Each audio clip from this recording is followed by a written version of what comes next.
Magandang tanghali po sa inyong lahat.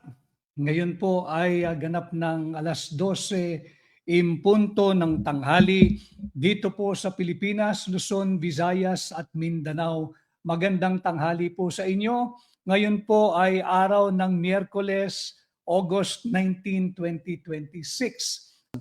At magandang araw po sa lahat ng Pilipino saan man po kayong bahagi ng mundo, sa ating mga mahal na overseas Filipino workers, sa ating mga Filipino migrants, saan man po kayong panig at sulok ng mundo, tanggapin po ninyo ang aking paggalang pagkilala at pagbati ng magandang tanghali, magandang araw, August 19, 2026. At ang ating pong tatalakayin ngayong araw, siyempre, hindi natin lulubayan, hindi natin titigilan at hindi natin hahayaang mabaon sa baha ng kalimot ang problema natin sa flood control corruption na nagdudulot ng ating dinaranas na paulit-ulit na lamang na pagbaha. So ang ating pamagat, baha, pamalit ulo ng ICC o pamalit ulo sa ICC at Budol Unit Team 2.0. Sabi ni Ronnie Vlog, mga kababayan, garapalan, ngayon tahimik sila sa baha. Ngayon sa Manila, pag ang Davao, binaha, ngalngal ng ngalngal ang mga kongres. Tama yan. Tama yung iyong observation. Simulan po natin sa baha dahil lahat tayo ay naantala ang ating araw-araw na pamumuhay dahil na lamang sa paulit-ulit na baha. Alam niyo dito sa ating bansa, mga kababayan, dalawa lang naman ang ating season, wet and dry season. Yung wet season nagiging very wet. Yung dry season nagiging very dry. But both seasons are predictable. Whether it be wet season o dry season. Alam na nating lahat, hindi ka kinakailangan maging eksperto o maging kawani o opisyal ng Pag-asa upang malaman na dalawa lamang ang season natin sa Pilipinas, ang wet and dry season. Very predictable. And yet, kahit ito ay predictable, paulit-ulit tayong naaantala, sinasalanta at pineperwisyo ng baha. At hindi natin titigilan itong usapin ng baha. Lubog ang Metro Manila. Ilang araw nang walang pasok ang halos lahat ng paaralan sa Kalakhang, Maynila. Dahil sa baha.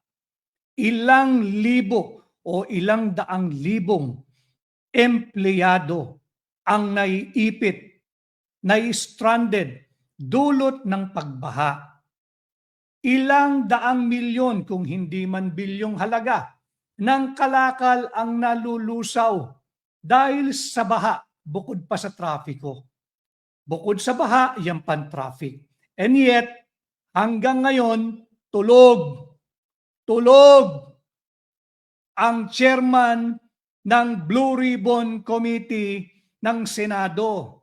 Lubog ang Metro Manila sa baha.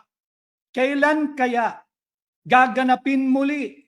Kailan kaya sisimulan muli? Kailan kaya magbubukas muli ang pagsisiyasat sa mga daang bilyong piso, kung hindi man trilyong pisong halaga ng pera nating mga Pilipino na dapat sana ay sa flood mitigation project na nauwi sa mali-malitang korupsyon.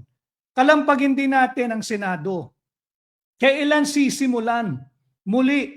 Kailan bubuksan muli? Kailan muli magsisiyasat ang Blue Ribbon Committee ng Senado tungkol dito sa napaka mapanira na pangyayari dulot ng pagbaha? Dito natin makikita yung prioridad ng chairman, yung pinuno ng Blue Ribbon Committee. Yung chairman ng Blue Ribbon Committee, manhead, samantalang nung siya ay nasa labas pa ng serbisyo, nung siya ay hindi pa kasali sa istruktura ng gobyerno, ang kanyang mga programa, kunwari ay para sa masa, kunwari ay para sa mahihirap, kunyari ay galit sa mga korap at ngayon siya ay binigyan ng pagkakataon ng mamamayang Pilipino, tahimik, busal ang bibig kung kailan niya sisimulan ang pagdinig dito sa maanumalya, napakalawak na kurakot at laganap na korupsyon sa flood control funds. Na ngayon, ang Kalakhang Maynila at ang ating mga kalunos-lunos na kababayan diyan sa lalawigan ng Bulacan ay lubog pa rin sa baha. Hindi na naalis ang tubig baha. Puno na sila ng alipunga dahil lamang sa kapabayaan ng mga naatasan ng ating saligang batas na magsiyasat dito sa napakamaanumalyang flood control funds corruption. Dito rin natin pag-uusapan itong panukalang 7.2 trillion pesos na National Expenditure Program. Yung panukalang budget for 2027. Napakalaki. 7.2 trillion pesos. Magkano na naman ang ating uutangin?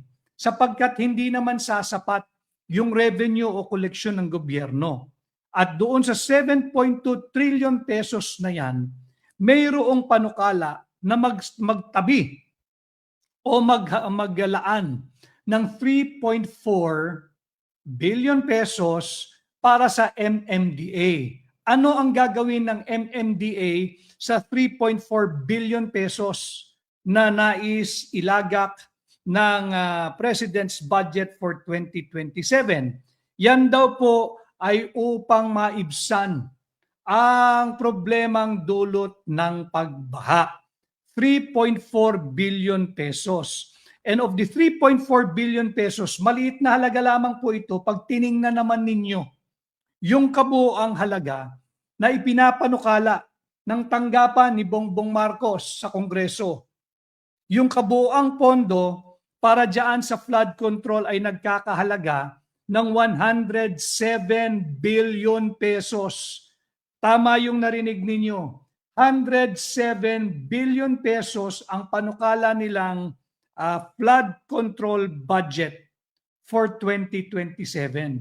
Isa na namang malaking kahibangan itong 107 billion na hinihingi ng Marcos Jr. administration sa Kongreso. Bantayan ninyo ito mga kababayan sapagkat ang kainaman ngayon ay napakarami na ang nagagalit, nagmumura, nanunumpa, yung mga ginang ng tahanan, mga batang estudyante, ang mga iba't ibang professionals, iba't ibang manggagawa, driver ng bus, driver ng jeep, driver ng padjak, driver ng tricycle, nagmumurat galit na dahil pineperwisyo sila ilang araw na, ilang linggo na nitong baha, paulit-ulit na lang. And yet, for next year, ang hinihinging pondo ng DPWH ay 107 billion para sa flood control budget. Ito'y dapat nating bantayan.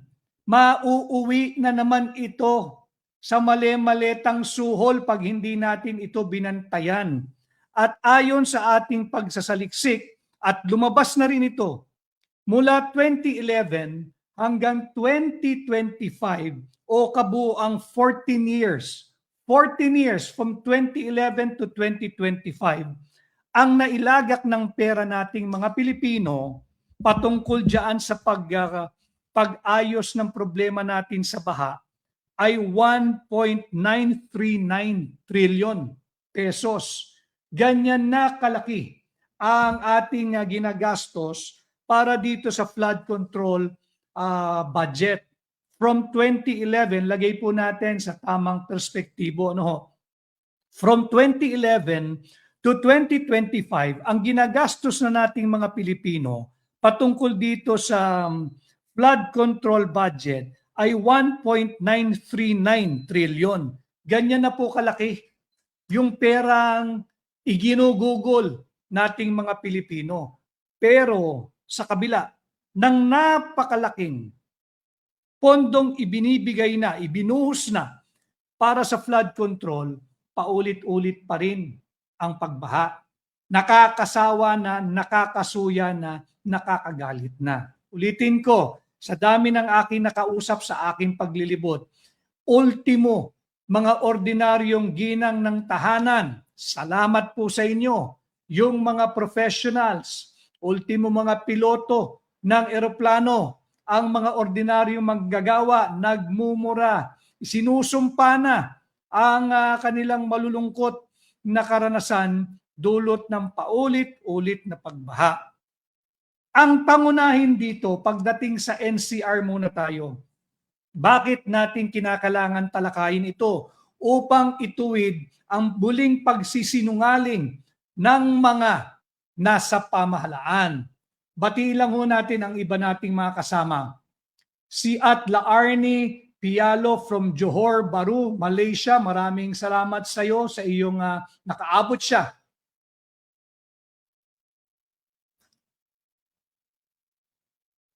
Sabi ni Zaga Lin Kim, yes, tama ka, Zaga Lin Kim.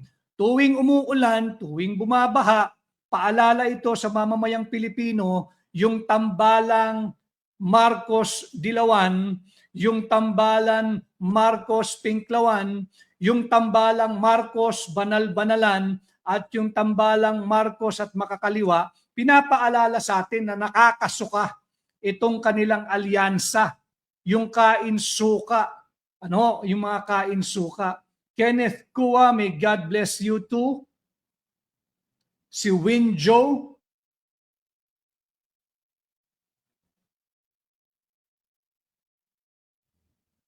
Sabi ni Sonia Amaro, pagbigyan daan natin ang komento ni Sonia Amaro. Ang nagbulgar ng flood control, I agree, sapagkat noon pa lamang ay ibinulgar na, sumabog na noong 2024, nung kanyang SONA ay ipinakita na yung pagbaha noong 2025 at hanggang ngayon hindi linulubaybayan ng ni Mother Nature ang pag-fact check sa napakasinungaling na kasalukuyang administrasyon. Sabi ni Yoni Kiloy Crispino, sige padala ninyo yung inyong mga komento sa ating question of the day na si Marcos ba ang nagbulgar o si Marcos ba ang tunay na nasa likod ng pagnanakaw, korupsyon at kurakot sa flood control funds na nauwi sa Ghost Flood Control Projects at substandard Ghost Flood Control Projects na ngayon naman ay ating pare-parehong pinagdudusahan. Di bali sana kung tayo may kagagawan. Di ba? Kung tayo may kagagawan, pagdusahan natin. Pero tayo'y paulit-ulit na binibiktima.